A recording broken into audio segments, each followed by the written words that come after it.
Hello बच्चों, good evening. आज बेटा हम लोग फुल लेंथ का डिस्कशन करेंगे। फुल लेंथ पेपर जो आज हमारे पास है 29 अप्रैल को। ठीक, तो अब जरा सा कुछ इन्फॉर्मेशन हम लोग ले लेते हैं। न्यू लाइट जो है इंस्टीट्यूट 2 ईयर का फाउंडेशन कोर्स बेटा लॉन्च कर रही है। ठीक, जो 11th स्टूडेंट हैं, 11th एंड 12th स्टूडेंट के लिए नीट, जेईई और बोर्ड तीनों जो है कवर कराए जाएंगे ना। 2 ईयर का फाउंडेशन कोर्स है और इस कोर्स की डिटेल क्या है, इसमें हम लोग कंप्लीट कवर किया जाएगा नीट, जेईई और बोर्ड के एग्जाम के जितने भी सिलेबस हैं सारे कवर किए जाएंगे लाइव लेक्चर्स में। और अगर आप किसी भी वजह से लाइव लेक्चर को अटेंड नहीं कर पाते तो आपको रिकॉर्डेड वीडियोस भी प्रोवाइड कराए जाएंगे। ठीक, और टेस्ट बेटा होते रहेंगे। ठीक, और क्लास जो है एक वीक में 4 डेज होंगी और सारी क्लासेस जो टाइमिंग होगी बेटा 1 आवर 30 मिनट्स की होगी। ठीक, अब इसके बाद फिर है व्हाट विल बी प्रूव्ड, हमारे पास है स्टडी नोट्स। ठीक, study notes for revision for all the topics, सभी टॉपिक के लिए स्टडी नोट्स हमारे यहाँ प्रोवाइड कराए जाएंगे। ठीक, उसके बाद फिर डेली प्रैक्टिस प्रॉब्लम्स के लिए भी हमारे पास सीट वगैरह प्रोवाइड कराई जाएगी और फ्री टेस्ट सीरीज है। बच्चों ये इंपॉर्टेंट बात है कि आप कब सबके लिए फ्री टेस्ट सीरीज यहाँ पर प्रोवाइड कराई जाएगी। होता क्या है जनरली कि बच्चे पढ़ लेते हैं लेकिन टेस्ट देने की हैबिट नहीं रहती है तो उतना अच्छा पेपर में नहीं कर पाते हैं। उसके लिए हमारे यहाँ क्या है, फ्री टेस्ट सीरीज प्रोवाइड कराई जाएगी और इतने टेस्ट कराए जाएंगे कि जो इंडिया में कहीं आपको नहीं मिलेंगे। ठीक, उसके बाद फिर डेली प्रैक्टिस प्रॉब्लम है दूर की जाएगी। रेगुलर डाउट क्लियरिंग सीजन, ठीक, डाउट क्लियरिंग सीजन अलग से लगाया जाता है हमारे यहाँ। 4 डेज वीक में क्लासेज हैं, उसके बाद फिर डाउट सीजन भी हमारे यहाँ लगाया जाता है। और साथ साथ हमारे पास जो ऐप हमारे पास है वहाँ पर भी ऐप में आप हमारे जाएंगे, वहाँ पर फिजिक्स, केमिस्ट्री, बायो और मैथ्स के डाउट के अलग से ग्रुप बने हुए हैं, वहाँ पर आप डाउट पूछ सकते हैं। और रेगुलर पीटीएम, ठीक, सिंह सर कांटेक्ट करेंगे आपके जितने भी गार्जियन से और उनसे आपकी बातें और सारी चीज़ें वो खुद से जानेंगे और उसको डिस्कस भी करेंगे। ठीक, थोड़ा और आगे बढ़ते हैं। फिर हमारे यहाँ है 24/7 डाउट क्लियरिंग सीजन। हमने आपको जैसे बताया कि डाउट 24/7 हमारे ऐप पर डाउट पर 24/7 क्लियर होते रहेंगे। और हाई एक्सपीरियंस क्वालिफाइड फैकल्टी आप जानते ही हैं। उसके बाद comprehensive study material, best study material और लाइब्रेरी के भी व्यवस्था हमारे यहाँ है। Live classes and recorded lecture, हमने आपको बताया कि अगर आप किसी वजह से लाइव क्लास को अटेंड नहीं कर पाते तो आपको रिकॉर्डेड लेक्चर भी प्रोवाइड किए जाएंगे। और रेगुलर टेस्ट सीरीज और paper discussion, test series regular होती रहेगी और पेपर डिस्कशन जैसे आज हम करने जा रहे हैं वैसे ही सारे पेपर का डिस्कशन होता रहता है। ठीक, नेक्स्ट है 1 ईयर फाउंडेशन कोर्स के लिए बेटा बहुत मिनिमम फीस रखी गई है ना। 1 ईयर फाउंडेशन कोर्स के लिए इससे कम फीस बेटा पॉसिबल नहीं है, बहुत कम फीस है ना, ये मिनिमम फीस है। और बहुत तेजी से ये मौका बेटा बार बार नहीं मिलता है और तुरंत इसको आप ज्वाइन करिए क्लास को। ठीक, और ऐसी क्लास आपको इंडिया में कहीं नहीं मिलेगी। और 2 ईयर फाउंडेशन कोर्स के लिए आपको 3000 का डिस्काउंट दे करके ये किया गया है 37,000। ठीक, जो हमारे पास 20,000 1 ईयर के लिए था उसमें भी 3000 का डिस्काउंट करके 37,000 किया गया है। ठीक है, तो बच्चों बहुत तेजी से आइए और इसको ज्वाइन करिए क्लास को। चलो अब हमारे पास ये हमारा बेटा ऐप है, न्यू लाइट इंस्टीट्यूट के नाम से ऐप है। ठीक, उसको आप डाउनलोड करिए, वहाँ पर आपकी सारी प्रॉब्लम दूर होंगी और किसी भी क्वेरी के लिए इस नंबर पे आप कॉल कर सकते हैं। और हमारे पास है www.newlightinstitute.com, ये हमारी वेबसाइट है, इस पर आप विजिट कर सकते हैं। ठीक है, अब हम लोग आते हैं, अब क्वेश्चन की तरफ बढ़ेंगे। हम लोग जो पेपर आज हम लोग दिया हम लोगों ने उसका हम लोग डिस्कशन आज करेंगे। ठीक, चलो भाई, पहला क्वेश्चन बेटा सामने है। पहला सवाल कह रहा है in a photo electric experiment the graph of frequency mu of incident light in hertz and stopping potential V in volts is shown below from figure. The value of the Planck constant is, Planck constant क्या होता है बेटा H। ठीक, हम लोग जानते हैं EV naught is equal to क्या होता है बेटा H न्यू। ठीक, तो यहां से V naught is equal to क्या हो जाएगा H/E इंटू न्यू। ये हमारे पास यहां से आ गया। EV नॉट मतलब यहां पर V दिया है तो इसको हम लोग V लिख सकते हैं। ठीक, अब यहां पर V और म्यू के बीच का ग्राफ है। ठीक, तो V को अगर हम लोग Y लेट कर लेते हैं और म्यू को हम लोग क्या लेट कर लेते हैं बेटा X, तो अगर ग्राफ ये स्ट्रेट लाइन है तो हम लोग लिख सकते हैं Y is equal to mx। और इससे अगर हम लोग कंपेयर करते हैं तो m हमारा क्या निकल करके आएगा H/E। तो यहां से बेटा स्लोप है, स्लोप क्या होता है, परपेंडिकुलर अपॉन बेस। स्लोप हमारे पास होता है m is equal to tan theta is equal to tan theta क्या हो जाता है, परपेंडिकुलर अपॉन बेस, मतलब ए बी है परपेंडिकुलर और बेस क्या है बेटा, बी सी। ठीक, तो ये हो जाएगा A B upon B C is equal to H upon E. कोई दिक्कत बेटा यहाँ तक? तो यहाँ से आ जाएगा h की वैल्यू आ जाएगी बेटा e into A B upon B C. ठीक, तो आंसर हमारे पास कौन सा हो जाएगा बेटा, फर्स्ट पार्ट। ठीक, चलें आगे बढ़ें। Next question, an X-ray tube operates at 20 kilovolt. A particular electron loses 5% of its kinetic energy to emit an X-ray photon at the first collision. The wavelength corresponding to this photon will be. चलो भाई, देखो बेटा x ray tube है, energy कितनी है, 20 kilo volt. ठीक, तो energy को हम लोग ऐसे भी लिख सकते हैं 20 इंटू 10⁻³ इलेक्ट्रॉन वोल्ट, ये लिख सकते हैं। और हम लोग जानते हैं कि 5% एनर्जी क्या हो रही है बेटा, लॉस हो रही है एनर्जी। ठीक, तो 5% यहाँ से अगर माइनस करेंगे तो हमारे पास वैल्यू कितनी आ जाएगी, टू एमिट, और जो लॉस हो रही है वो कितनी बना रही है, एक्सरे बना रही है।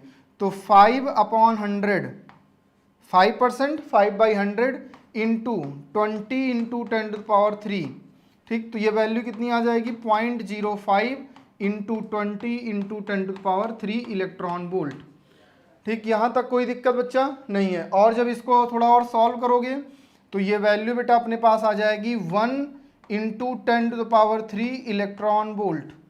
ठीक, तो यहाँ से हम लोग E इज इक्वल टू क्या होता है, एच सी अपॉन लैम्डा।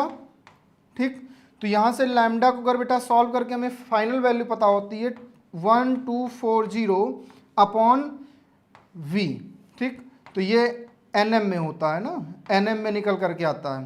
तो 1240 अपॉन 10⁻³, जब इसको हम लोग बेटा सॉल्व करेंगे तो 1.24 NM भी आ जाएगा।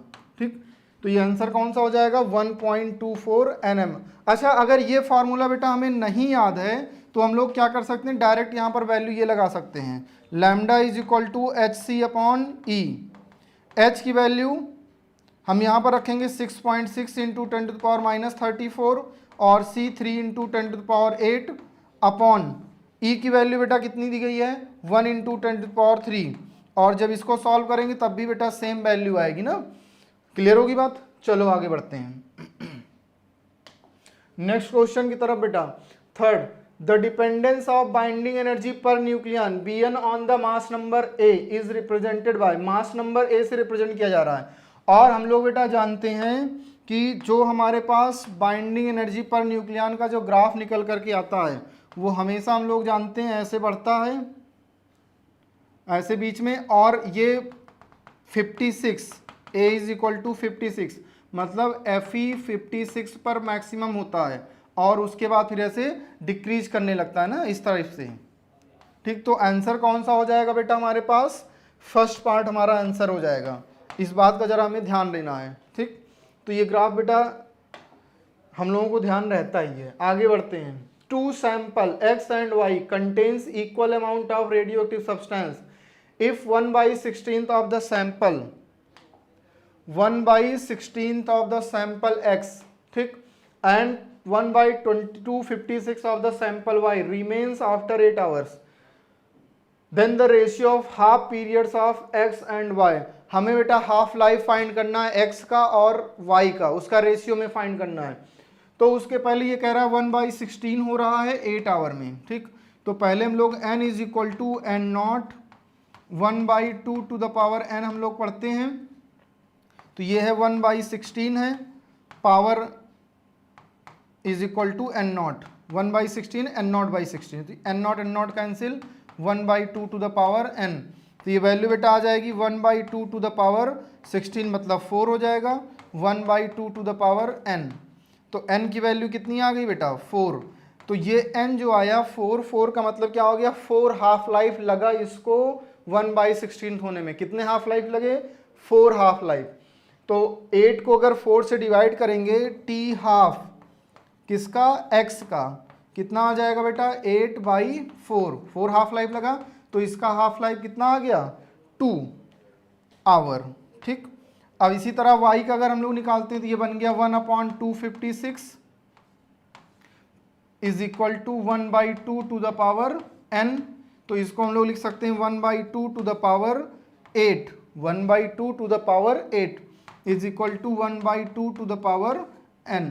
ठीक, तो यहाँ से बेटा हम लोग n इज इक्वल टू क्या लिख सकते हैं 8, मतलब इसको y को 1/256 होने में कितने घंटे लगे, 8 आवर लगे, मतलब 8 हाफ लाइफ यहाँ पर लग रहा है। n की वैल्यू 8 आई ना, तो 8 हाफ लाइफ, 8 हाफ लाइफ का मतलब हो गया कि जो t हाफ होगा y का वो कितना आ जाएगा 8/8, ये वैल्यू कितनी आ जाएगी 1। और x और y का जब रेशियो बेटा निकालेंगे 2:1 आएगा। आंसर कौन सा होगा, फर्स्ट पार्ट। ठीक, आंसर कौन सा हो जाएगा बेटा, फर्स्ट पार्ट। कोई दिक्कत,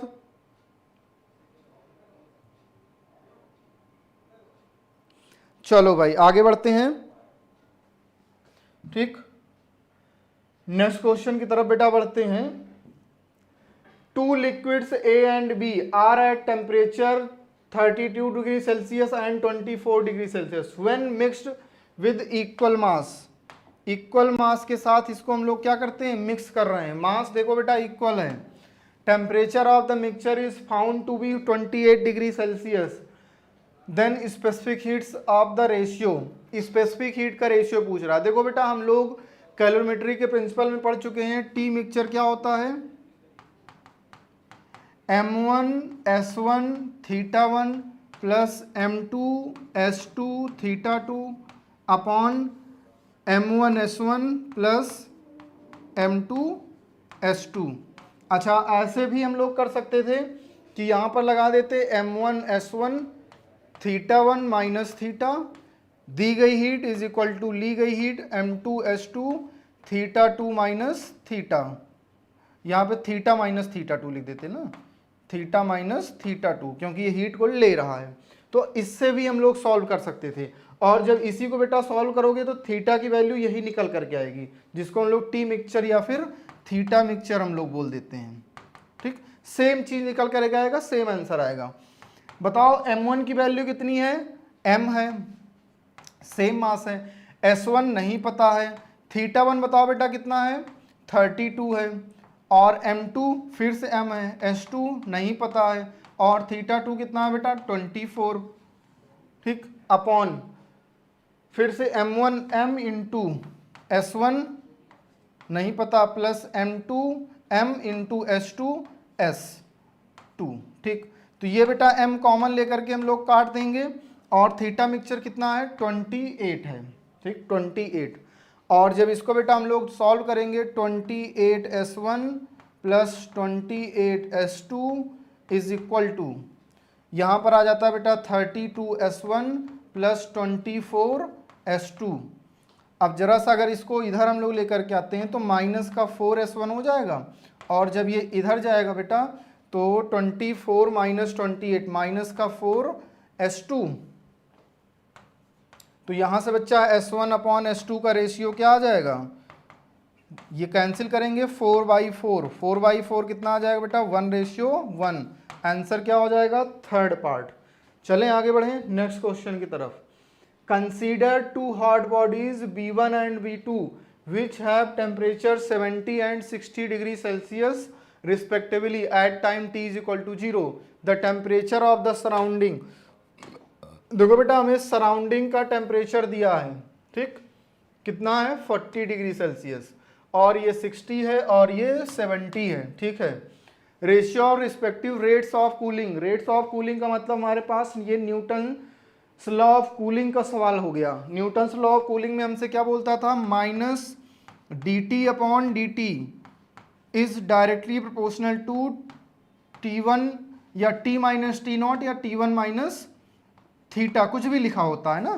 थीटा हमारे पास सराउंडिंग का टेम्परेचर हो जाता है, या थीटा नॉट कहीं पर लिखा होता है, या इसी को कहीं पर लिख देते हैं T माइनस टी नॉट। ठीक, तो हम लोग अपने हिसाब से लिख सकते हैं। ठीक, तो ये रेट को हमने क्या ले लिया, मान लेते हैं R1, इसमें दिया है R1। R1 is equal to constant K लगा देते हैं प्रोपोर्शनल की जगह पर, और टेम्परेचर यहाँ पर ले लेते हैं T1 और इसका है T0। इसी तरह R2 जब लेंगे तो यहाँ पर K हो जाएगा टेम्परेचर T2 माइनस T0। ठीक, फिर से ये डिवाइड करेंगे, ये K बेटा K से कैंसिल हो जाएगा, तो R1 upon R2 is equal to T1 minus T0। T1 कितना है 70 माइनस T0 40, और T2 कितना है बेटा 60 माइनस T0 40, तो ये वैल्यू कितनी आ जाएगी 30 अपॉन 20, तो ये आ जाएगा 3/2। तो आंसर बेटा कौन सा हो जाएगा, first part is the correct answer. Clear होगी बात, आगे बढ़ते हैं।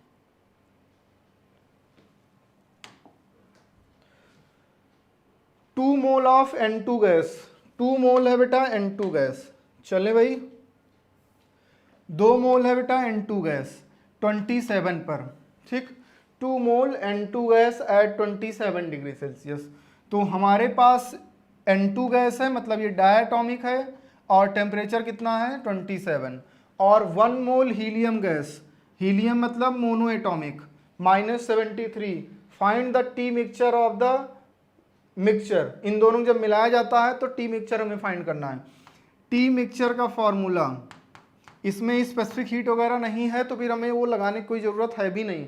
हम लोग टी मिक्सचर यहाँ पर लगाएंगे N1 CV1 T1 plus N2 CV2 T2 upon N1 CV1 plus N2 CV2। ठीक, क्योंकि ये बातें हमें पता होती हैं। N1 कितना मोल है बेटा 2 मोल है। CV1 डायटॉमिक गैस के लिए CV की वैल्यू कितनी होती है 5R/2, और टेम्परेचर कितना है 27 में 273 ऐड कर लेंगे तो ये वैल्यू कितनी आ जाएगी 300, प्लस N2 1 मोल है CV2, मोनो एटॉमिक गैस के लिए CV की वैल्यू कितनी होती है 3R/2, और टेम्परेचर कितना है बेटा 273, प्लस इसमें 273 ऐड करेंगे तो ये आ जाए कितना 200, -73 प्लस 273 200, तो ये बन गया बेटा 200 अपॉन वैल्यू यहाँ पर N1 कितना है, N1 है बेटा 2, CV1 5R/2 प्लस N2 1 और CV2 3R/2। ठीक, अब बेटा देखो ध्यान से, तो 2 से 2 ये कैंसिल होता चला जाएगा, कॉमन लेकर के R से R कॉमन लेकर के हम लोग काट देंगे। चलो भाई, अब देखो 2 5 10, 10 into 300 3000, plus 1 into 3 into 200 600, upon 5 2 10 plus 3 13, तो ये कितना आ जाएगा बेटा 3600 अपॉन 13। ठीक, तो इसको जब बेटा सॉल्व करोगे 13 2 26 10 आएगा, ठीक 100 13 7 91, ठीक फिर आ जाएगा अपने पास 90। ठीक है, तो 277 समथिंग आ जाएगा बेटा हमारे पास वैल्यू ना। जब इसको डिवाइड करोगे 13 2 26, फिर आ जाएगा 10 10 मतलब 100, 13 7 91, फिर आ जाएगा बेटा यहाँ से 8 8 0, तो वही लगभग 276 पॉइंट समथिंग आएगा। तो ऐसे वैल्यू हम लोग 277 केल्विन ले सकते हैं। ठीक, चलें आगे बढ़ें, आगे बढ़ते हैं नेक्स्ट क्वेश्चन की तरफ। ड्यूरिंग द एडियाबैटिक प्रोसेस, किसकी बात कर रहा है मेरे बच्चा, एडियाबैटिक प्रोसेस की बात कर रहा है। The cube of pressure is found to be inversely proportional to the 4th power of volume. Cube of pressure P cube is directly proportional, sorry inversely proportional, inversely proportional मतलब 1/v⁴। तो हम लोग लिख सकते हैं P cube v⁴ is equal to constant K, इधर multiply हो जाएगा। तो इसको बेटा अगर P, अब देखो पावर 1/3 से मल्टीप्लाई कर दें, पावर में 1/3 से मल्टीप्लाई कर दें तो ये 3 इंटू 1/3 हो जाएगा, और ये v 4 इंटू 1/3 हो जाएगा, और इधर कांस्टेंट K रहने देते हैं तो ये कैंसिल हो जाएगा। तो P v⁴/3 is equal to K। और हम लोग जानते हैं एडियाबैटिक प्रोसेस में P और V में जो रिलेशन होता है ये होता है P V to the power gamma is equal to constant. ठीक, तो यहाँ से कंपेयर अगर करेंगे तो गामा की वैल्यू कितनी आ जाएगी 4/3, और इसको जब सॉल्व करेंगे 3 1 जा 3, 3 3 जा 9, फिर 3 3 जा 9, 1.33। तो वैल्यू क्या हो गई गामा की 1.33, और यही हमें फाइंड करना था रेशियो ऑफ स्पेसिफिक हीट्स, और गामा क्या होता है CP/CV। ठीक, कोई दिक्कत बेटा? चलें आगे बढ़ें। Next question, an ideal gas heat engine operates in a Carnot cycle. किससे ऑपरेट किया जा रहा है बेटा? कार्नोट साइकिल से। अब देखो ये 22, 27 और 327, तो हम लोग बोल सकते हैं जो सोर्स का टेम्परेचर है वो कितना है 327 प्लस 273, कितना हो जाएगा बेटा 600 केल्विन, और जो सिंक का टेम्परेचर है वो कितना है 227 प्लस 273, तो ये हो जाएगा 500। देखो कुछ बच्चों के दिमाग में ये चल रहा होगा कि सर पहचानते कैसे हैं? पहचानना बेटा यही है कि जो सिंक का जो टेम्परेचर होगा वो कम होगा और जो सोर्स का होगा वो ज़्यादा होगा। समझ गए बात को? और सोर्स को हमने पढ़ाया हुआ है कि सोर्स को T1 मानते हैं और सिंक को T2 लेकर के चलते हैं। क्लियर होगी बात? देखो कार्नोट साइकिल से बेटा सवाल आना ही आना है पेपर में ना। ये समझो कि 2021 का पेपर लीक हम कर रहे हैं, इसके लिए हमें जेल भी जानी पड़ सकती है, लेकिन तुम लोगों के लिए ये भी मंजूर है ना, तो ये बात जरा ध्यान देना है। कह रहा है इट अब्जॉर्ब, ये कितनी हीट ले रहा है 6 किलो कैलोरी, मतलब Q की वैल्यू कितनी है 6 किलो कैलोरी। कह रहा है कि at higher temperature, higher temperature लिखा, हायर टेम्परेचर मतलब सोर्स 600 केल्विन, इस पर ले रहा है इतनी हीट, तो कह रहा कितना वर्क में कन्वर्ट होगा, तो वर्क हमें फाइंड करना है। तो हम लोग जानते हैं ईटा इज इक्वल टू क्या होता है 1 माइनस T2/T1, और यही हो जाता है बेटा W/Q। 1 माइनस T2 की वैल्यू बेटा 500 और T1 600, W कितना है निकालना है, Q की वैल्यू बेटा 6 किलो कैलोरी में, आंसर भी किलो कैलोरी में आ जाएगा 100/600। ध्यान देना 600 एलसीएम लेंगे, 600 माइनस 500 100, कैंसिल करेंगे 6 6 कैंसिल करेंगे तो W की वैल्यू कितनी आ गई 1 किलो कैलोरी। कितना वर्क हो रहा है 1 किलो कैलोरी का। ऐसे क्वेश्चन में हमसे बोल सकता है कि एफिशिएंसी कितनी है, डायरेक्ट ये सॉल्व करके इंटू 100 लगा देंगे। ठीक, चलें भाई आगे बढ़ें। Find potential at point x in the given circuit. अच्छा सवाल है, बढ़िया सवाल है बेटा ना।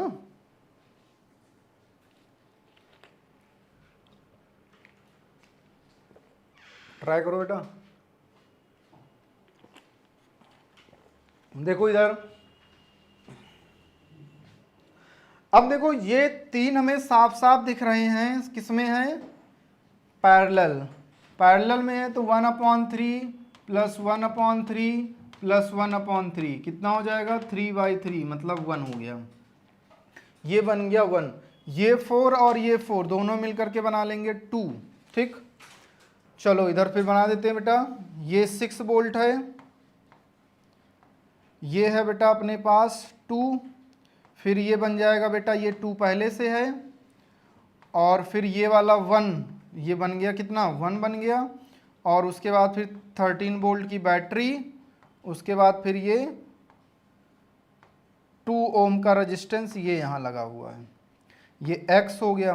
ठीक, अब जरा देख लो, बैटरी एक ही मैनर में कनेक्टेड है, और जब भी बैटरी एक ही मैनर में कनेक्टेड हो और सीरीज में हो, सब एक साथ है सीरीज में कनेक्टेड है ना, एक ही मैनर में ये कनेक्टेड है, इसका नेगेटिव फिर पॉजिटिव, इसका भी नेगेटिव फिर पॉजिटिव, जब एक ही मैनर में बेटा कनेक्टेड होंगे तब हम लोग पोटेंशियल निकालने के लिए उन दोनों को माइनस कर देंगे, तो V कितना आ जाएगा 13 माइनस 6 7 वोल्ट।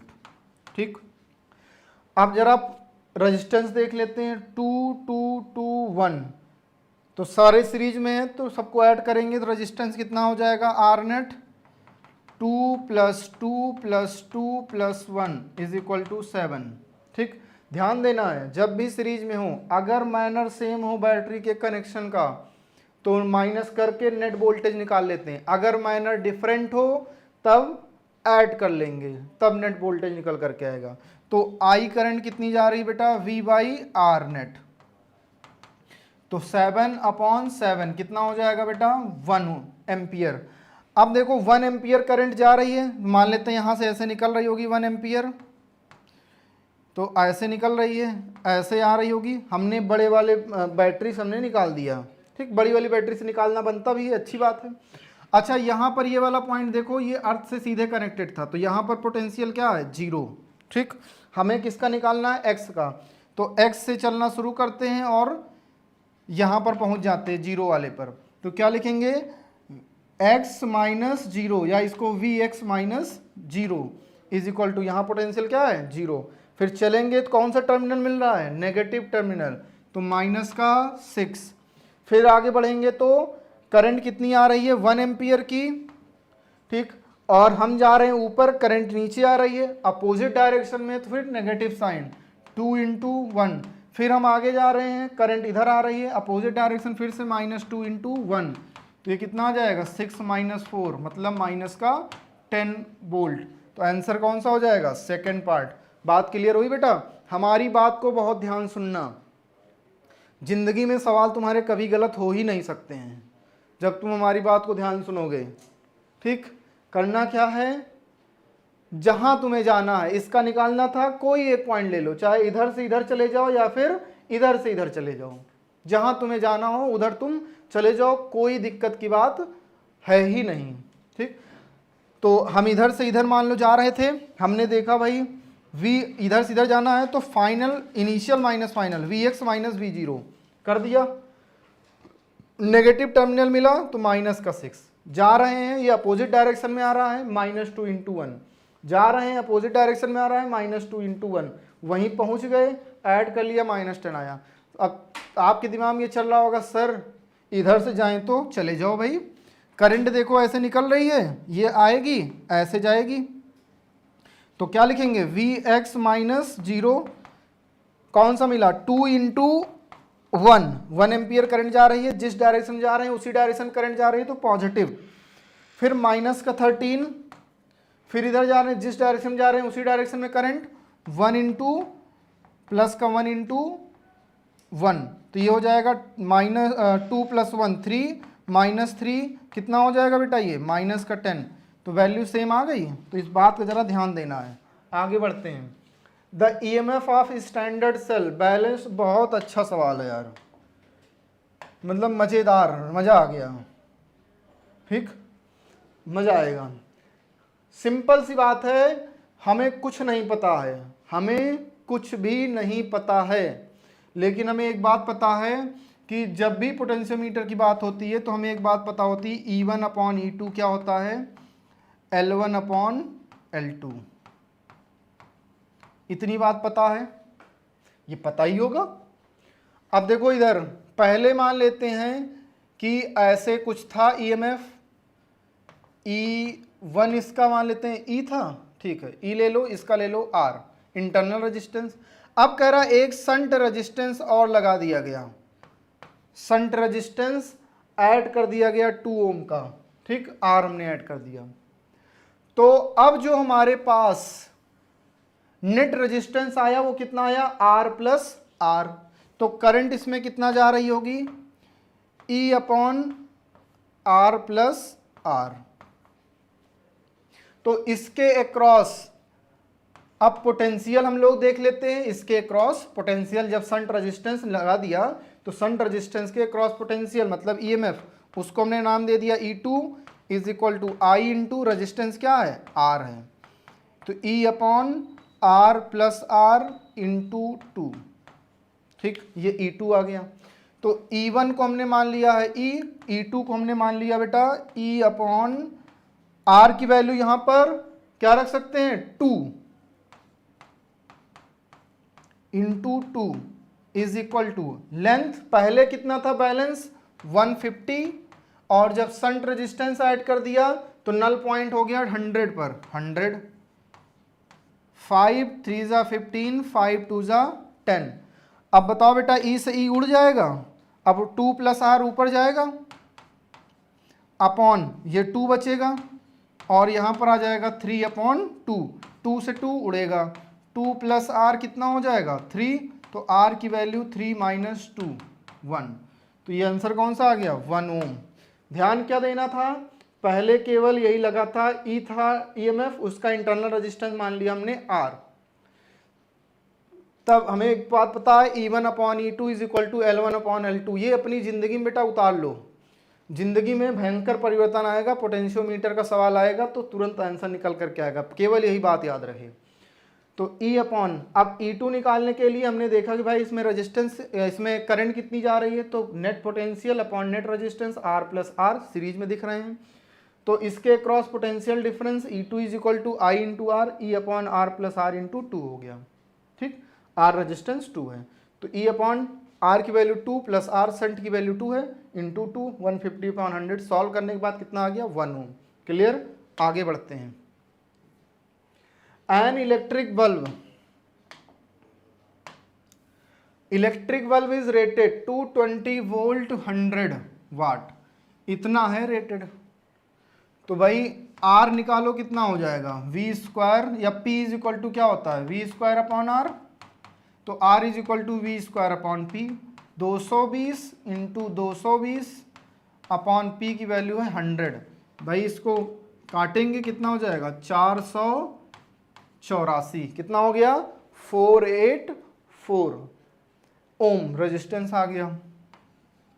अब कह रहा है resistance of bulb when operated on 110 volt, कह रहा है इतना तो इस पर रेटेड था लिखा हुआ है, लेकिन अब इसको ऑपरेट कितने से कर रहे हैं 110 से। अब बताओ क्या बैटरी का ईएमएफ अगर बदल दोगे तो क्या रेजिस्टेंस बच्चा बदलेगा, नहीं बदल सकता। Resistance is only depends on length, area and material of the wire, तो रेजिस्टेंस क्या रहेगा कांस्टेंट बना रहेगा। तो फाइनल आंसर सेकंड पार्ट। ठीक, the circuit shown in figure contains 3 diodes, each diode forward resistance 50 ohm। भैया अच्छा सवाल है यार, ये तो कह रहा है ये फॉरवर्ड जो है ये 50 ओम, ये भी फॉरवर्ड है तो ये भी क्या होगा 50 ओम, एंड बैकवर्ड वाला ये कितना है इनफाइनाइट। अच्छा इनफाइनाइट रेजिस्टेंस तो इसको बेकार हो गया, ये हटा दो इसको, इनफाइनाइट रेजिस्टेंस होगा तो उसमें कोई करंट नहीं जाएगी, मतलब ये बेकार। अब देखो 150 और 50 200 हो गया, तो इसके क्रॉस कितना हो गया 200, और ये 50 और ये 50 इसके क्रॉस कितना हो गया 100, सीरीज में है ना दोनों, और 200 और 100 आपस में पैरेलल, तो 1/200 प्लस 1/100 कितना हो जाएगा 200 एलसीएम, तो 1 + 2, तो बेटा आ जाएगा 1/RP। RP की वैल्यू कितनी आ गई 200/3। ठीक, अब अगर देखोगे इसको ध्यान से तो ये कुछ ऐसे दिखेगा 200/3, यहाँ पर 6 वोल्ट और ये ऐसे 100। अब बताओ देखो ध्यान से, तो क्या ये दोनों आपस में अब सीरीज में हो गए, तो नेट जो रेजिस्टेंस है वो कितना हो जाएगा 200/3 प्लस 100, तो कितना आ जाएगा 500/3 नेट रेजिस्टेंस आ गया। हमसे पूछ रहा है the current through the 100 ohm resistance, जो करंट इसमें जाएगा वही करंट इसमें आएगा क्योंकि ये सीरीज कॉम्बिनेशन में है। तो करंट कितनी आ गई I is equal to V/R, V कितना है 6 ओम 6 वोल्ट, R की वैल्यू 500/3, तो ये हो गया बेटा 18/500। एक काम करो 2 से मल्टीप्लाई और 2 से डिवाइड, तो 36 हो जाएगा, और ये 1000, तो इसको हम लोग क्या लिख सकते हैं 36 मिली एम्पियर। ऑप्शन कौन सा हो जाएगा सेकेंड पार्ट। बात क्लियर हुई कि नहीं क्लियर हुई, हो गई होगी आई थिंक। चलो भाई आगे बढ़ते हैं। Avalanche breakdown is due to, देखो बेटा अवलांचे ब्रेकडाउन होता कब है, देखो जब हम लोग पोटेंशियल बढ़ा देते हैं, बैटरी का वोल्टेज जब बढ़ा देते हैं, तो जो माइनॉरिटी चार्ज कैरियर्स होते हैं जो माइनॉरिटी चार्ज कैरियर्स होते हैं जंक्शन में, उनको हाई एनर्जी, उनकी एनर्जी बढ़ जाती है, और जब उनकी एनर्जी बढ़ जाती है तो इधर उधर वो भागना शुरू कर देंगे ना। किसी बच्चे के पास 10 रुपए हो तो घर में बैठा रहेगा, उसको अगर घर वाले 100 रुपए दे दे, मतलब उसकी एनर्जी बढ़ गई, तो वो तुरंत किधर भागेगा, मार्केट की तरफ भागेगा। उसी तरह जो माइनॉरिटी चार्ज कैरियर्स हैं वो किधर भागने लगते हैं, जब भागने लगते हैं तो मार्केट में गएगा बच्चा, एक दूसरे से टकराएगा, कोरोना वायरस लेकर के आएगा। तो ये भी क्या करता है कि जब ये चलता है, एनर्जी आ गई तो एक दूसरे से टकराना शुरू कर देता है, कोलिजन इसका होगा जब मूव करेगा, ठीक। और जब कोलिजन होता है मूव करने की वजह से, इसी प्रोसेस को हम लोग क्या बोलते हैं, इसी प्रोसेस को बेटा हम लोग बोलते हैं avalanche breakdown, collision of minority charge carriers, ठीक। और इसके लिए बेटा थ्योरी इसकी बहुत बड़ी है, उसको अभी बताना पूरा पॉसिबल नहीं है, ठीक। तो इसलिए इसको बहुत डिटेल में भी हम लोग पढ़ सकते हैं, ठीक। चलो आगे बढ़ते हैं। Output Y of given logic gate network is, देखो बेटा इधर ये ए है, ये बी है, ए के साथ यहाँ पर लगा हुआ है तो ये क्या हो जाएगा, नॉट है, तो यहाँ पर ए बार, और ये बी के साथ नॉट लगा हुआ है तो ये हो गया बेटा बी बार। अब ए के साथ डायरेक्ट ये कनेक्टेड है तो यहाँ ए हो गया, ये बी के साथ डायरेक्ट कनेक्टेड है तो ये हो गया बी। फिर ये देखो नाइंड गेट है, क्या है, नाइंड गेट, तो यहाँ पर क्या हो जाएगा, A bar dot into B bar लग जाएगा, तो ये हो गया ए इंटू बी बार। इसको जो मिला, इसको कितना मिला, ए इंटू बी बार, नॉट लग जाएगा तो इसका नॉट नॉट मिला करके ये ए हो जाएगा और ये बी बार हो जाएगा। इसी तरह ये यहाँ पर नाइंड गेट है तो ये हो जाएगा ए डॉट बी बार, बार पूरे पे लगा देंगे, नाइंड गेट है तो इसको जो मिलेगा ए बार और बी। और फिर से ये और गेट है, मतलब नॉर गेट, नॉर गेट, तो आउटपुट हमें क्या मिलेगा, A dot B bar plus A bar dot B, और पूरे पर क्या लग जाएगा, नॉट। तो इसमें कोई ऑप्शन ऐसा दिख रहा है, नहीं दिख रहा है, तो आंसर कौन सा हो जाएगा, fourth part, none of these. समझ गए बात को, आगे बढ़ते हैं। In the given diagram two long parallel wires carry equal current in opposite direction. Point O is situated midway between the wires XY plane, contains the two wires and positive Z axis comes normally out of the plane direction of magnetic field. इधर देखो बेटा, wire ऐसे जा रहा है magnetic field की direction O point पर अंदर की तरफ। फिर इसी तरह इसमें अगर हम लोग देखेंगे तो इधर जा रहा है, अंगूठे को इधर करो, जहां पर निकालना है फिंगर्स को लेकर के जाओ, ऐसे रखोगे अंदर की तरफ, दोनों से मैग्नेटिक फील्ड किधर है, इनसाइड। इनसाइड मतलब माइनस का Z axis, inside magnetic field होगी। समझ गए, कहीं पर भी वायर, लॉन्ग वायर कहीं दिख रहा है, अंगूठे को, थंब को करंट की डायरेक्शन में, और फिंगर्स को जहां पर मैग्नेटिक फील्ड फाइंड करनी है, तो हमारा जो ये पाम है ये किसकी डायरेक्शन रिप्रेजेंट करेगा, मैग्नेटिक फील्ड की डायरेक्शन को रिप्रेजेंट करेगा। तो answer is the fourth part. Next की तरफ आगे बढ़ते हैं।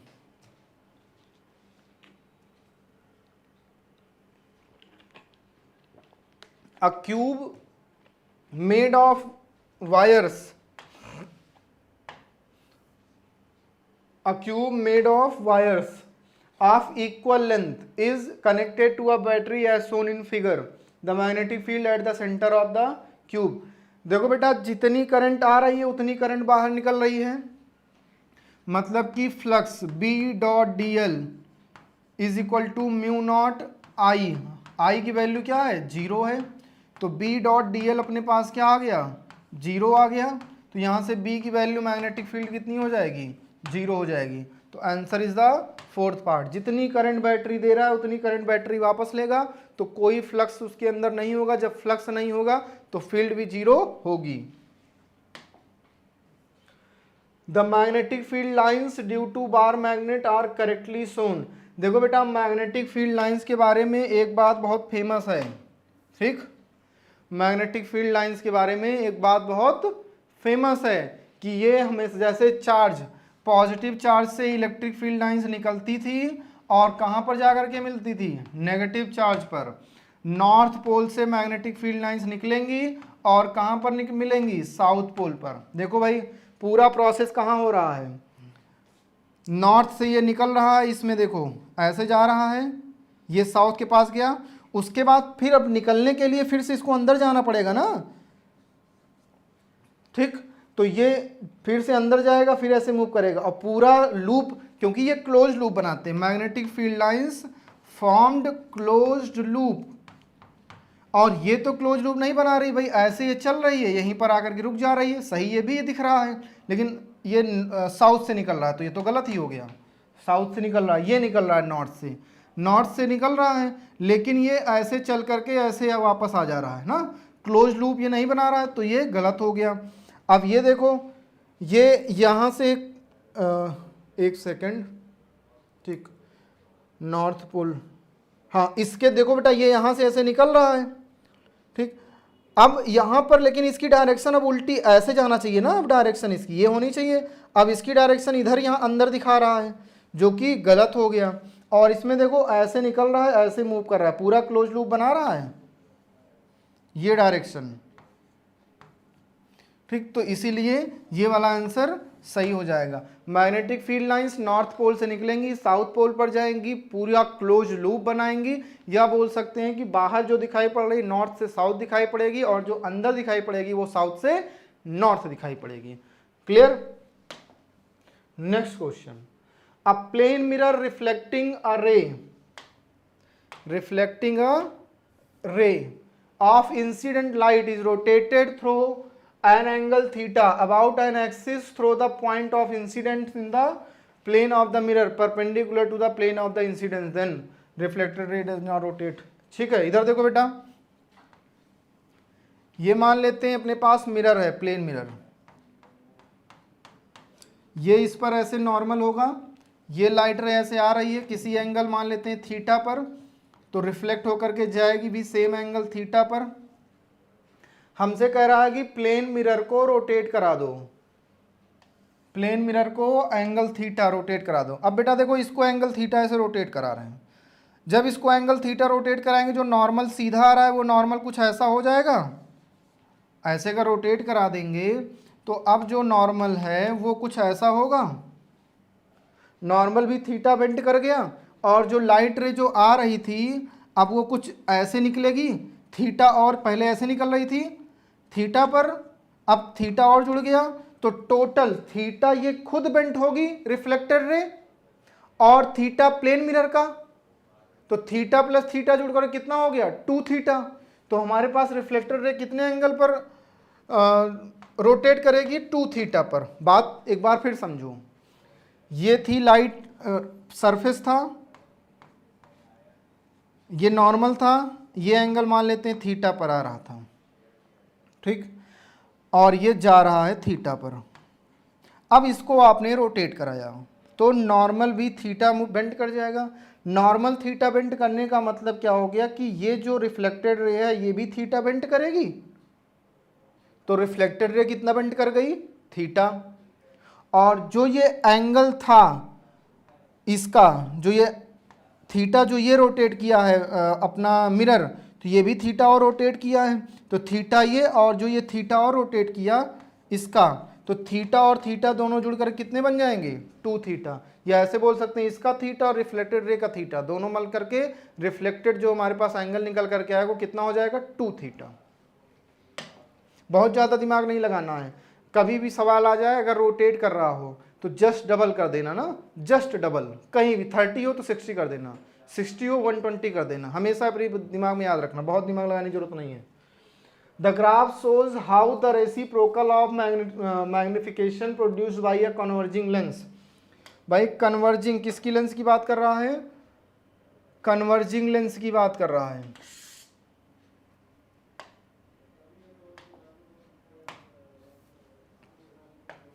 ठीक, कन्वर्जिंग लेंस की बात कर रहा है, तो क्या है formula, 1/v minus 1/u is equal to 1/f। तो 1/v की वैल्यू 1/f प्लस 1/u, इसको जब बेटा सॉल्व करोगे u plus F upon U F, तो v की वैल्यू कितनी आ जाएगी, U F upon U plus F.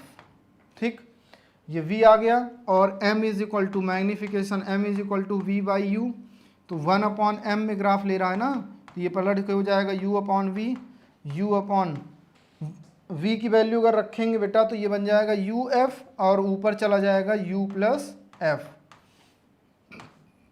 ठीक, तो u अपॉन, या इसको बोल सकते हैं 1 अपॉन m,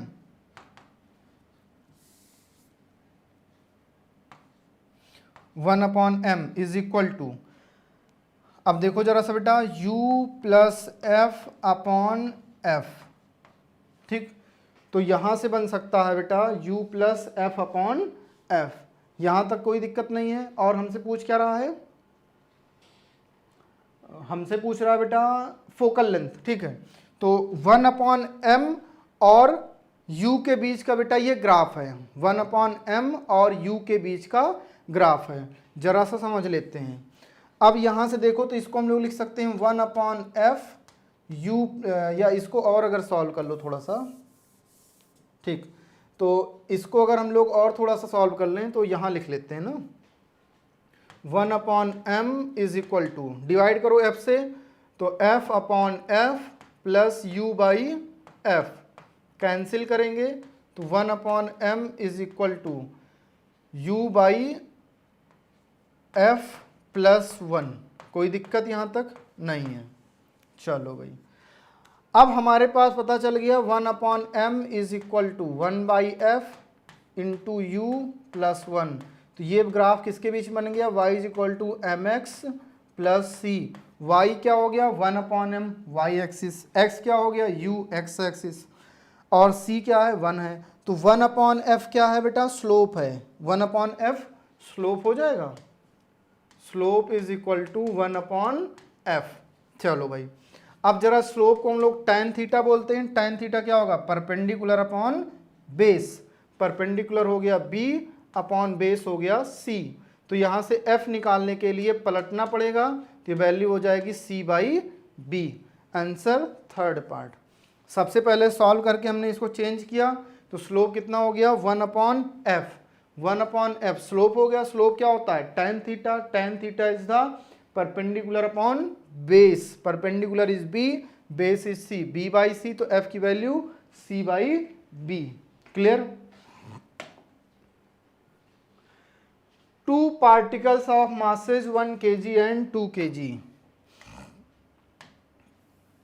ठीक, 1 kg और 2 kg बेटा दो पार्टिकल के मास हैं, are placed at a distance of 3 metre. Moment of inertia particle about an axis passing through their center of mass are perpendicular to the line joining of them। इधर देखो, पहले ये रखा है 1 kg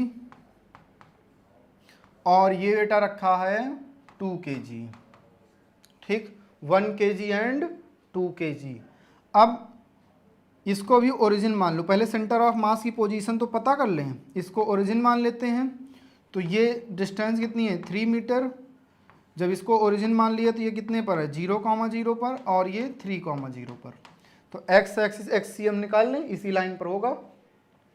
तो x क्या हो जाता है m1 x1, m1 है 1, x1 is the 0, m2 is 2, x2 is 3, m2 is 3, x2 is m2 is 2, x2 is 3। ठीक है, 2 into 3 upon m1 plus m2 कितना हो जाएगा 2 + 1 3, तो ये बन गया बेटा 6 अपॉन 3 इज इक्वल टू 2।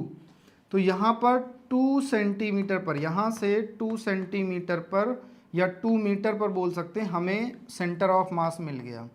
तो यहाँ से कितनी डिस्टेंस होगी 1 मीटर। ठीक, इतनी बात क्लियर हो गई।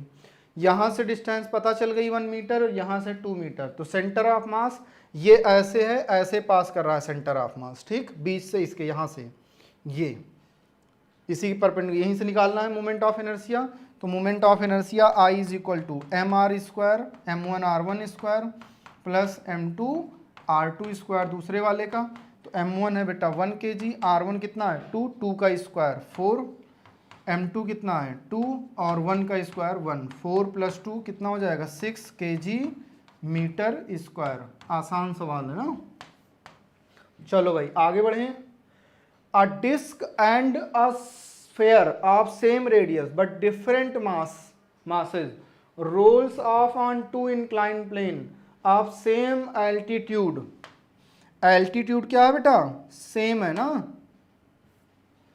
Same altitude and length, which one of the two object gets to the bottom.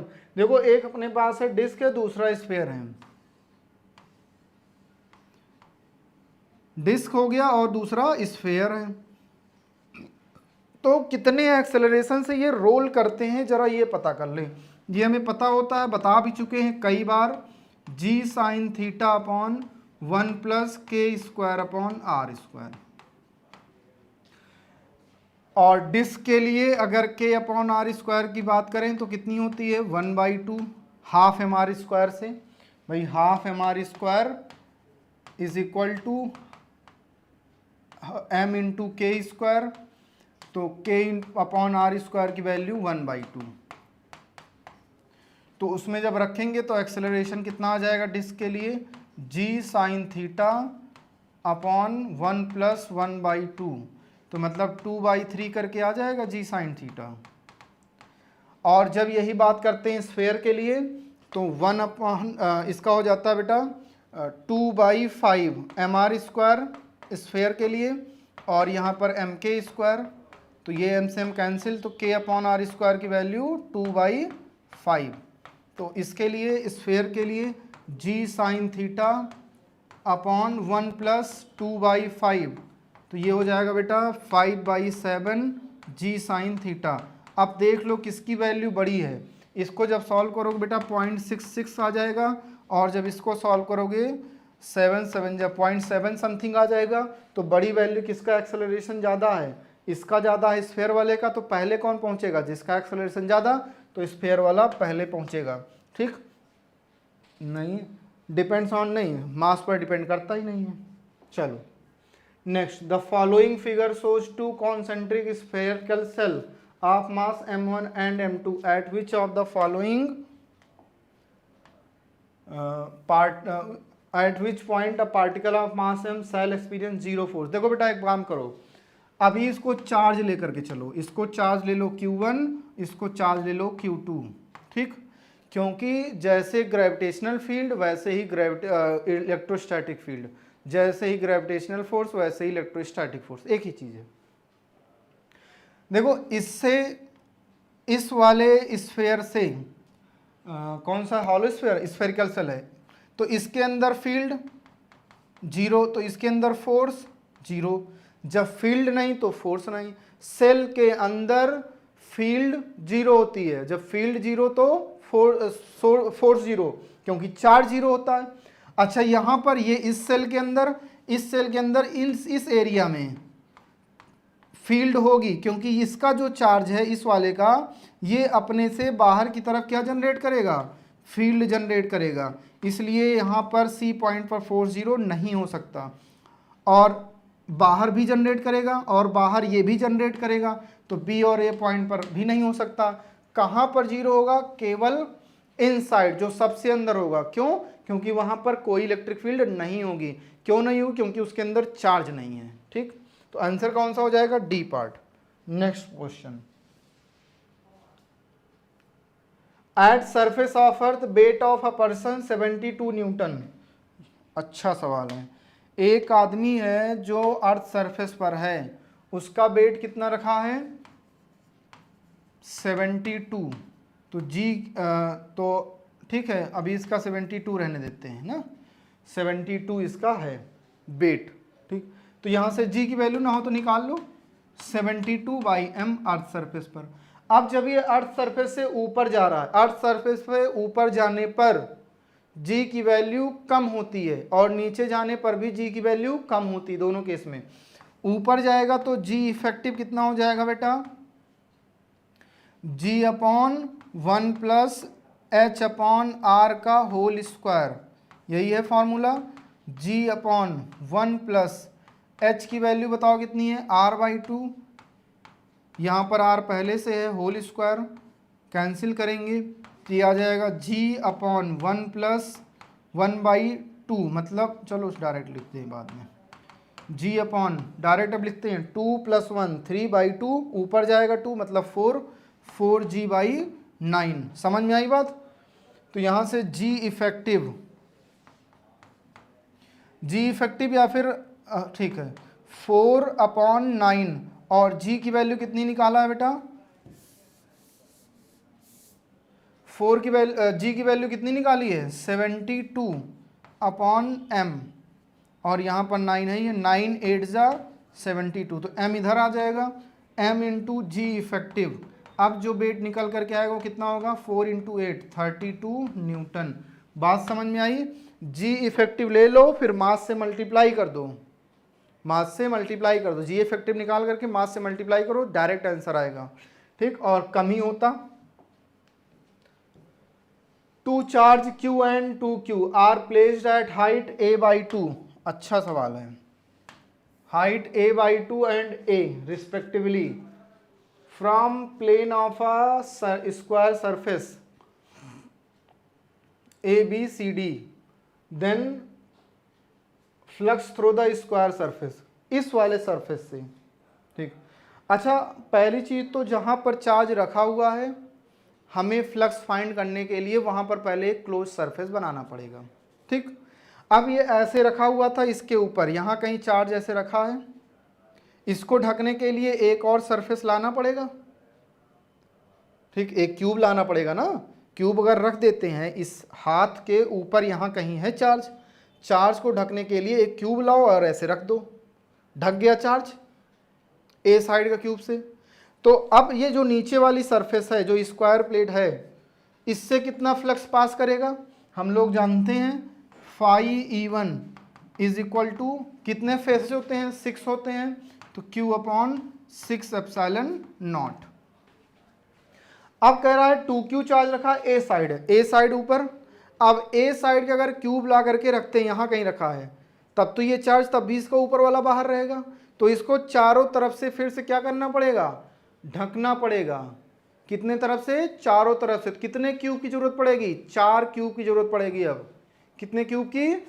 4 cube की जरूरत हमें पड़ेगी, एक इधर से, एक इधर से, एक ऊपर से, एक साइड से, 4 क्यूब की जरूरत पड़ेगी। तो 4 क्यूब में कितने फेस होंगे? 24। तो एक फेसेस से कितने पास करेंगे? चार्ज 2Q अपॉन टोटल कितने हैं? 24ε0। और इन सबको जो नेट फ्लक्स निकालना होगा तो Q/6ε0 प्लस 2Q/24ε0। एलसीएम ले लिया तो यहाँ 4Q प्लस 2Q, 6Q/24ε0। तो ये कितना आ जाएगा? Phi is equal to Q/4ε0। समझ गए बात को बेटा? ठीक, समझ गए ना? इसको ढकने के लिए चारों तरफ, इधर भी, इधर भी, इधर भी, चारों तरफ क्यूब लगाने पड़े। 4 क्यूब जरूरत पड़ेगी। 4 का मतलब हो गया कि कितने फेसेस? 24। तो एक फेस से कितना पास करेगा इससे? 2Q/24, क्योंकि चार्ज 2Q है। चलो, A sphere of radius 10 centimeter is charged to a potential इतना है, आउटवर्ड पुल पर यूनिट एरिया, आउटवर्ड पुल। ठीक, तो हम लोग जानते हैं P इज इक्वल टू कितना होता है? 1/2 E स्क्वायर, तो 1/2 8.85 इंटू 10⁻⁻12, और E की वैल्यू कितनी हो जाएगी? V/R का होल स्क्वायर। तो ये हो जाएगा बेटा 2 4 जा 8, 2 4 2 2 जा इंटू 10⁻12, V स्क्वायर 3 इंटू 10⁻3 मतलब 9 इंटू 10⁻6, डायरेक्ट स्क्वायर कर दिया, अपॉन R 10 सेंटीमीटर मतलब 10⁻2। ठीक, और जब इसको बेटा हम लोग सॉल्व करेंगे, मल्टीप्लाई करना पड़ेगा, 9 2 जा 18, 9 4 जा 36 37, 9 4 जा 37 प्लस 39 39.78, तो 3.9 समथिंग, और इससे रिलेटेड कौन सा आंसर दिख रहा है? चलो पूरा सॉल्व कर लेते हैं। 10 टू द पावर -12, ये ऊपर जाएगा -2 ऊपर जाएगा, प्लस का 2, 6 + 2 8, 8 - 12 तो आ जाएगा ये -4, तो 3.978 इंटू 10 टू द पावर -3, तो इसको हम लोग लिख सकते हैं 4 into 10 to the power -3 newton per metre square. Answer first part. चलो आगे बढ़ते हैं। In the figure is shown in a motion diagram of an object moving along x direction with constant acceleration. The dots 1, 2, 3 shows the position of the object from successive equal time interval. The object is moving with, object move कर रहा है कैसे? ध्यान दो ना, 1, 2, 3, 4, 5 ये इधर से किधर जा रहा है? इधर जा रहा है, ठीक। मतलब इसकी वेलोसिटी क्या है? नेगेटिव है। वेलोसिटी क्या होगी? नेगेटिव होगी, तभी ये इधर जाएगा।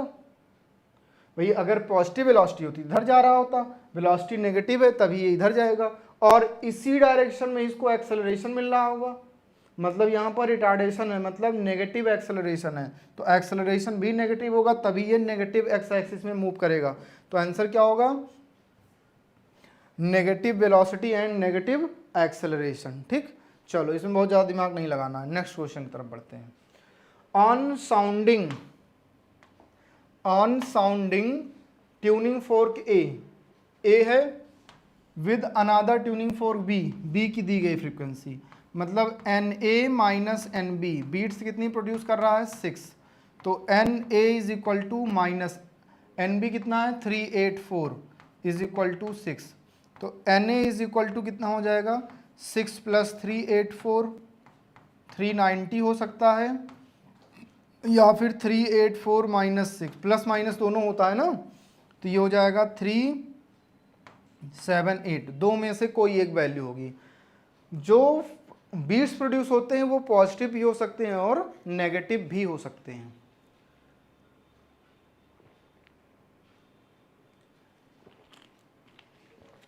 चलो कह रहा है कि after loading the prongs of A with some waxing करके ए में जब वैक्सिंग की जाती है, फिर बी के साथ फिर से जब बीट्स प्रोड्यूस किया जाता है तो कितना आता है? 4, मतलब अब पहले से क्या हो गया है? कम हो गया है। मतलब ये अगर देखो इधर ध्यान से, 384 बी का तो फिक्स है, ठीक, और दो ऑप्शन है ए के 378 और 390। अब जो पहले बीट्स कितना था? हमारे पास 6 आ रहा था, 6 था, अब बीट्स कम हो गया। बीट्स क्या हो गया? कम हो गया है। बीट्स हमारे पास अब कम हो गए हैं। देखो 390 था तो इसके साथ 6 था, 378 है तब भी इसके साथ क्या है? 6 है। अब अगर बीट्स कम कर दें, मतलब ए को, ये तो फिक्स है, अब ए को हमें घटाना पड़ेगा। इसको अगर -2 करते हैं 376 हो जाएगा, और इसको -2 करते हैं 388 हो जाएगा। तो बताओ 4 बीट्स किसके साथ देगा? तो देखो इसके साथ 4 बीट्स दे रहा है और इसके साथ नहीं दे रहा है, इसके साथ दे रहा है और इसके साथ नहीं दे रहा है, तो कौन सा वाला सही होगा? यही वाला सही हो जाएगा। तो फाइनल आंसर 398, 390, ठीक है 390। तो फ्रीक्वेंसी पूछ रहा है ना, what is the frequency of the tuning fork A, कितनी है? 390। ये तो वैक्सिंग करने के बाद 388 हो जाएगी ना, पहले कितना था? 390। ये बात जरा ध्यान देनी है। फिक्स था बी का, फिर दो तरीके हैं, एक बार प्लस एक बार माइनस, प्लस करने पर 90 और माइनस करने पर 378। फिर वैक्सिंग की गई ए के साथ, ठीक, तो हमारे पास बीट्स कम होकर के 4 हो गए। कितने कम हुए? 2 हमने माइनस किया दोनों से, 388 378। फिर हमने मैच कराया, किसके साथ ये 4 बीट्स दे रहा है? तो इसके साथ दे रहा है, तो आंसर कौन सा हो जाएगा? यही वाला, ठीक। 2 wires of copper having same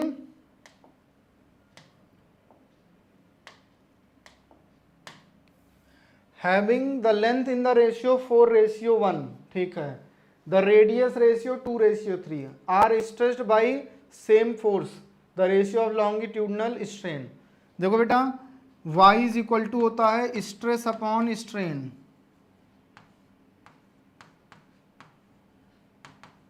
तो यहां से स्ट्रेन इज इक्वल टू क्या हो जाएगा बेटा, स्ट्रेस मतलब F upon A upon Y, तो ये बन गया F अपॉन ए वाई। ठीक, मतलब ये बन गया F upon pi R square Y. अब देखो y सेम है, F सेम है, पाई सेम है, मतलब चेंज नहीं होगा क्योंकि सेम फोर्स है और मटेरियल सेम है, तो F और y सेम हो गया, पाई कांस्टेंट ही है। तो strain is inversely proportional to R square. S strain ले लेते हैं, S1 अपॉन S2 क्या हो जाएगा बेटा, R2 अपॉन R1 का होल स्क्वायर। ठीक, और रेडियस का रेशियो है 2:3 मतलब 3:2, R2 बाई R1 3:2 स्क्वायर, ये कितना आ जाएगा 9/4। स्ट्रेन का रेशियो कितना आ गया 9/4। आसान है बिल्कुल, कोई दिक्कत तो नहीं है बेटा। और कमेंट में, कमेंट बॉक्स में कमेंट करके बताते रहा करो ना सर कैसा हाल चाल क्या चल रहा है, सर को भी पता चलना चाहिए ना, नहीं तो सर इसी टेंशन में रह जाते हैं कि हो क्या रहा है ना। तो इस बात का बेटा ध्यान देना है, सर को कमेंट बॉक्स में कमेंट करके बताना है ना, और थोड़ी बहुत तारीफ भी कर देनी है ना सर की, अच्छा लगता है सुनने में तारीफ अपनी। 64 spherical rain drops of equal size are falling vertically through air with a terminal velocity.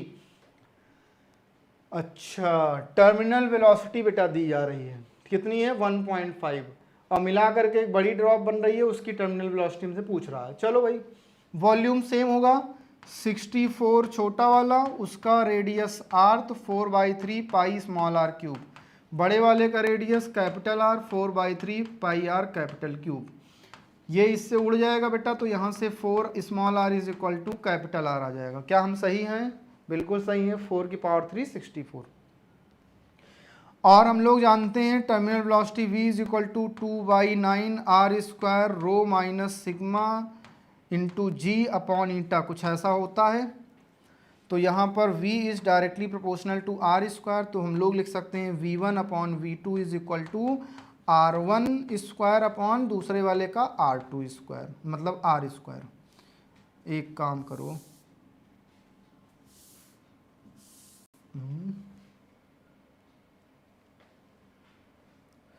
चलो यार यहाँ लिख देते हैं ना, रफ नहीं हो रहा है, टाइम लगेगा ना। तो v1 upon v2 is equal to, इसका है बेटा स्मॉल r स्क्वायर, इसका है कैपिटल R स्क्वायर। तो v1 की वैल्यू कितनी है बेटा 1.5, v2 की निकालनी है, r वही है, कैपिटल R 4r के इक्वल है, उसका स्क्वायर करेंगे 16r स्क्वायर, कैंसिल। तो v2 की वैल्यू हो जाएगी बेटा 16 इंटू 1.5, तो ये बच्चा कितनी आ जाएगी 16 5 ज़ा 80 और 16 1 जा 16 8 24.0 metre per second, 24.0 metre per second. ठीक है बेटा, आगे बढ़े। Monochromatic green light of wavelength 5 into 10⁻⁷ metre illuminated a pair of slits. अच्छा ये बेटा यंग डबल स्लिट का सवाल है, किसका है यंग्स डबल स्लिट का। ठीक, स्लिट के बीच की डिस्टेंस दी गई है स्मॉल d 1 mm मतलब 10⁻³ मीटर, और स्क्रीन कहाँ पर मिल रही है 2 metre, capital D 2 metre. Separation of bright fringes मतलब कि फ्रिंज विड्थ हमें फाइंड करनी है। बीटा इज इक्वल टू क्या होता है fringe width, lambda capital D upon small d। तो क्या है लैम्डा की वैल्यू 5 इंटू 10⁻⁷ और कैपिटल D 2, स्मॉल d 10⁻³ ये तो बहुत छोटा सवाल बन गया यार।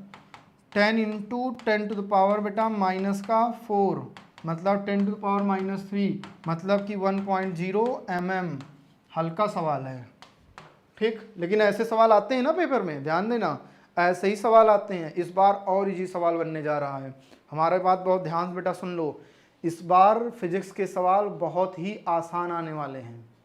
ठीक, तो इसलिए आपको ये ध्यान देना है कि आसान सवालों की ज़्यादा से ज़्यादा प्रैक्टिस होनी चाहिए। ठीक, बहुत प्रैक्टिस कर लो, इतनी प्रैक्टिस कर लो कि ये समझो कि 45 में तुम्हारे 42 क्वेश्चंस, केवल 40 क्वेश्चन लगभग मान चलो कि आसान बिल्कुल फार्मूला बेस्ड होंगे। ठीक, तो उसके लिए आसान सवालों की प्रैक्टिस होना बहुत ज़रूरी है। Next question, if the thin mica sheet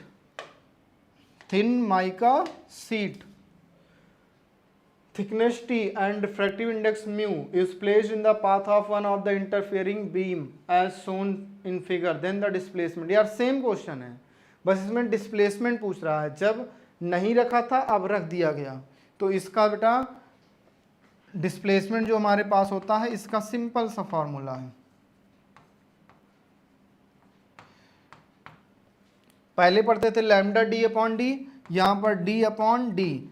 अब लैम्डा के प्लेस पर क्या रखेंगे, mu minus 1 into T, displacement के लिए है ये, म्यू माइनस 1 इंटू टी।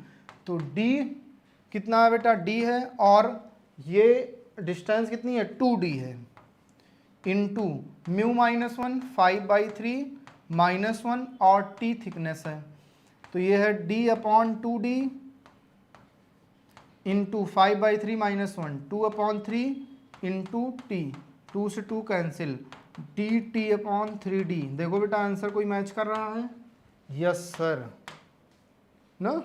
चलो आगे बढ़े नेक्स्ट क्वेश्चन की तरफ।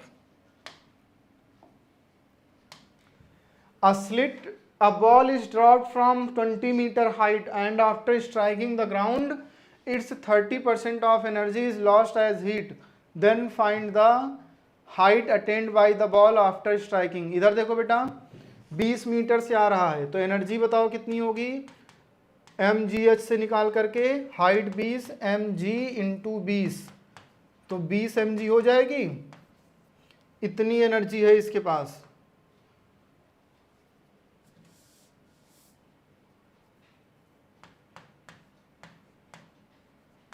इतनी एनर्जी है इसके पास, कह रहा 30% इसका लॉस हो जा रहा है। ठीक, आसान तो ऐसे है, 30% लॉस कर देते हैं, 30 इंटू 20 mg। ठीक ठीक, अपॉन 100, 6 mg लॉस हो गया, बचा कितना, 20 mg माइनस 6 mg, तो कितना बचा, 14 mg। अब कह रहा है जब इतनी एनर्जी अब इसके पास बची है 14 mg, तो कितनी हाइट तक जाएगा, is equal to mgh, mg से mg कैंसिल, हाइट कितनी जाएगा, 14 मीटर। एक बात और ध्यान रखना बेटा हमेशा कि जैसे mgh है 20 mg निकाल लिया, 20% लॉस, देखो 10 होता तो 1% के लिए 1 होता, 2% के लिए 2, 30% के लिए 3, तो अगर 20 होगा तो 6 हो जाएगा, 30 होगा तो 9 हो जाएगा, तो 30% के लिए 6 लॉस हो जाएगा, बचा कितना 14, तो कितना ऊपर जाएगा 14 मीटर। आंसर फोर्थ पार्ट, कोई दिक्कत नहीं है। नेक्स्ट क्वेश्चन, अ मशीन गन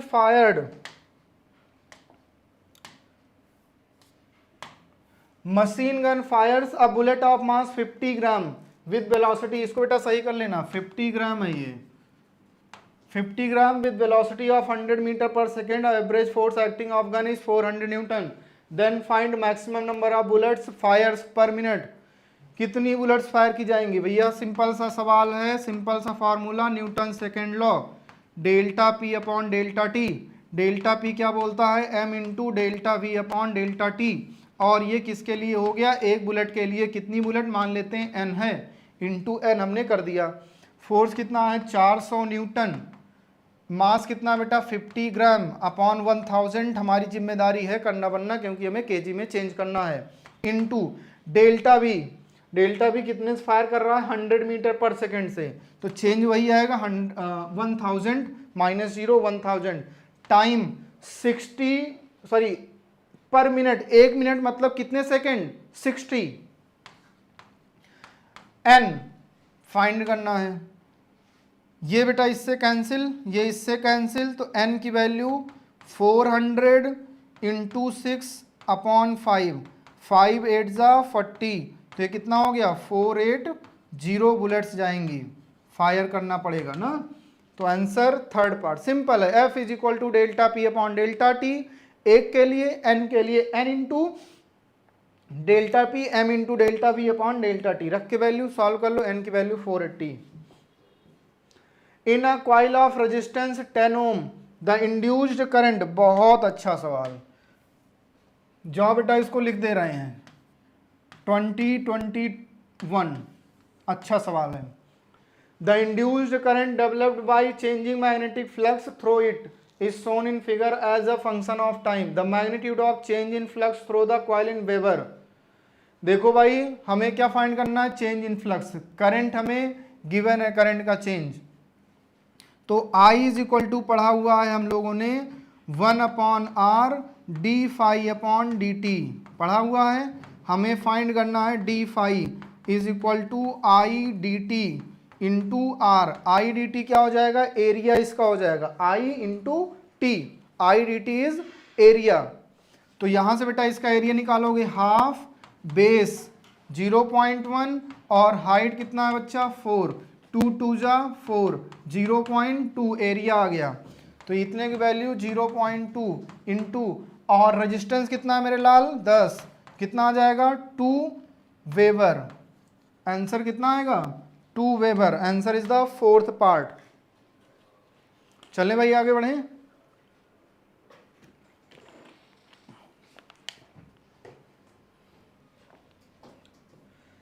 थर्टी 37, अच्छा सवाल। Maintain at 12 volt the current in the zener diode varies from 0 to 50 milli ampere, what is the maximum wattage of the diode. ठीक है, देखो बेटा जो वाटेज इसके क्रॉस होगा वही इसके क्रॉस होगा, क्योंकि दोनों पैरेलल में कनेक्टेड हैं,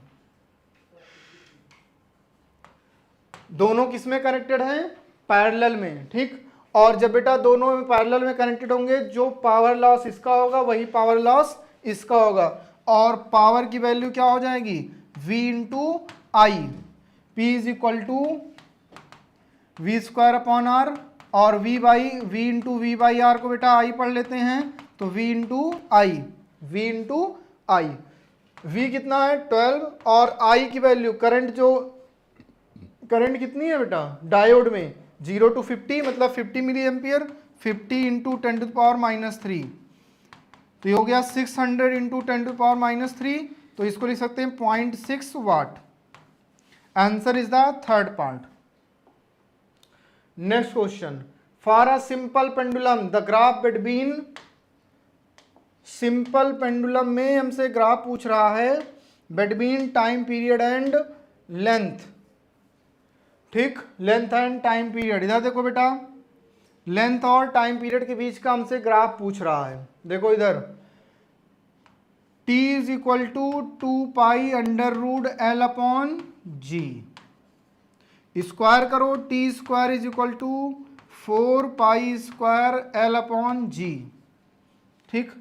अब बताओ t square is equal to क्या है 4π² अपॉन जी इंटू L, क्या ये y square is equal to 4a into X type का दिख रहा है। और हमने बताया था किसी एक की पावर 2 हो और दूसरे की पावर 1 हो, मतलब किसी एक टर्म की y या x की पावर क्वाड्रेटिक हो और y या x दूसरे की पावर लीनियर हो, तब जो ग्राफ बनता है कैसा होता है पैराबोला। इसमें t मान लो y है, t की पावर 2 है और l की पावर x, x मतलब 1, भाई l और x एक है और l की पावर कितनी है 1, तो एक की पावर 2 और दूसरे की पावर 1, तो ग्राफ कैसा होगा parabola.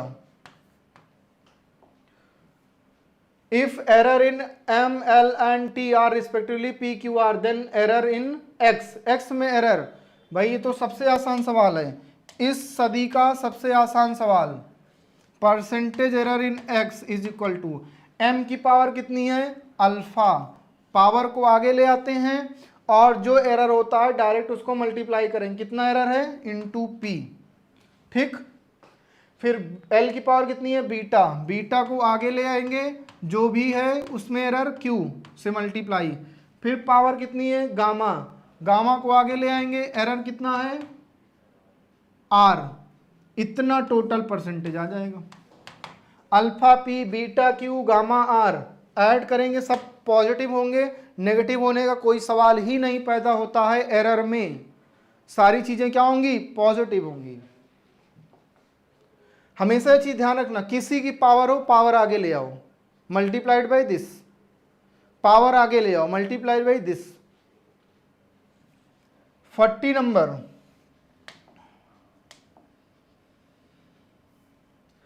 two bodies having mass 10 kg and 5 kg are moving concentric orbit of radius 4 and 8 meter such that their periods are same। ये इंपॉर्टेंट है, सेंट्रीपिटल एक्सेलरेशन। देखो t1 की वैल्यू t2, पीरियड सेम है, period हो जाएगा 2 pi by omega 1 is equal to 2 pi by omega 2, ठीक, cancel हो जाएगा। और ओमेगा 1 की वैल्यू क्या होती है 1 upon V by R, v1 upon r1, ठीक, v is equal to R omega, तो ओमेगा v बाई आर, तो यहां पर आ जाएगा 1 अपॉन v2 बाई r2, तो हमारे पास आ जाएगा बेटा r1 upon v1 is equal to r2 upon v2, तो v1 अपॉन v2 की वैल्यू क्या हो जाएगी r1 अपॉन r2। ये पता चल गया इतनी बात। Centripetal acceleration a1 upon a2 v1 square upon r1 upon v2 square upon r2, यही तो होता है बेटा centripetal acceleration v square upon r। तो ये हो जाएगा v1 अपॉन v2 का whole square into r2 by r1 का whole square. v1 upon v2 क्या है r1 अपॉन r2, तो r1 अपॉन r2 का whole square into r2 by r1, ये नहीं रहेगा बेटा ना, तो ये R2 इससे जाएगा, ये R2 R1 इससे जाएगा, मतलब यहाँ कितना बचेगा R1 अपॉन R2। R1 कितना है 4, R2 कितना है 8, आंसर 1/2, आंसर क्या दिया है 1/2। समझ में आ गई बात, सिंपल सी बात है। पहले हम v1 upon v2 is equal to r1 upon r2 निकालो, फिर सिंपल फॉर्मूला रखो और वैल्यू रखो, सॉल्व करो, आंसर खट से आएगा। A particle of mass 1 kg is performing vertical circular motion, क्या परफॉर्म कर रहा है vertical circular motion, then power, ठीक, then power की बात कर रहा है ना सभी में, पावर पहले डिफाइन कर लेते हैं। देखो बेटा P इज इक्वल टू क्या होता है F डॉट V, पढ़ाया हुआ है, इसको हम लोग लिखते हैं FV cos थीटा, ठीक है। चलो भाई कह रहा है 0.4 कौन सा है ये है, ठीक, power delivered by tension eight 0.4 is negative. Tension देखो हमारे पास हमेशा किधर लग रहा होगा, ठीक, ये स्ट्रिंग में लग रहा होगा, अब स्ट्रिंग अपनी तरफ टेंशन लगाती है ऐसे लगा दो, ठीक, और वेलोसिटी इधर होगी, हमेशा परपेंडिकुलर होगा, कोई दिक्कत नहीं है। अब इसके बाद फिर हमारे पास आ जाता है पॉइंट, कह रहा है कि अब देखो एंगल ये कितना है, ये 90 है, तो F मतलब टेंशन है, टेंशन T और V अपने पास ये है, दोनों के बीच का एंगल 90, तो cos 90 की वैल्यू cos 90 इज 0, नेगेटिव तो हो नहीं रहा है, तो पहला ऑप्शन गलत हो गया। दूसरा power delivered by tension eight 0.2 is positive, 2 point पर टेंशन ऐसे लग रहा होगा, F इधर होगा, फिर से एंगल 90, फिर से 0, इसमें पॉजिटिव लिखा है तब भी ये भी गलत हो गया। Power delivered by gravitational force at 0.3, 3 point की बात करेंगे, ग्रेविटेशनल ऐसे नीचे की तरफ लग रहा होगा mg, और वेलोसिटी किधर होगी ऊपर की तरफ, ये कितनी है v है, दोनों के बीच का एंगल पाई, एंगल कितना है पाई डिग्री है, ठीक है, एंगल हमारे पास जो है वो कितना है पाई डिग्री है, पाई मतलब कॉस पाई, कॉस पाई की वैल्यू कितनी होती है, यहाँ पर कॉस पाई आ जाएंगे ना, कॉस पाई इज -1 मतलब नेगेटिव आएगा, इसमें क्या लिखा है 0, ये भी गलत हो गया। चौथा तो अपने आप ही सही हो जाएगा, लेकिन चेक कर लेते हैं। Gravitational force at 0.4, gravitational force ऐसे लग रहा होगा नीचे की तरफ mg, अब बताओ V के साथ एंगल क्या 90 यहां से यहां तक थीटा और ऐड कर दो तो टोटल एंगल कितना हो गया F V cos 90 plus theta, cos 90 plus theta second quadrant, और सेकेंड क्वाड्रेंट में कॉस नेगेटिव होता है तो माइनस का एफ वी कॉस थीटा आएगा, तो वैल्यू क्या नेगेटिव आएगी, जी हाँ, तो आंसर कौन सा ही होगा, फोर्थ पार्ट। आगे बढ़े बेटा, अच्छा सवाल था, बहुत अच्छा सवाल है। If the kinetic energy of the body is increased by 300%, the momentum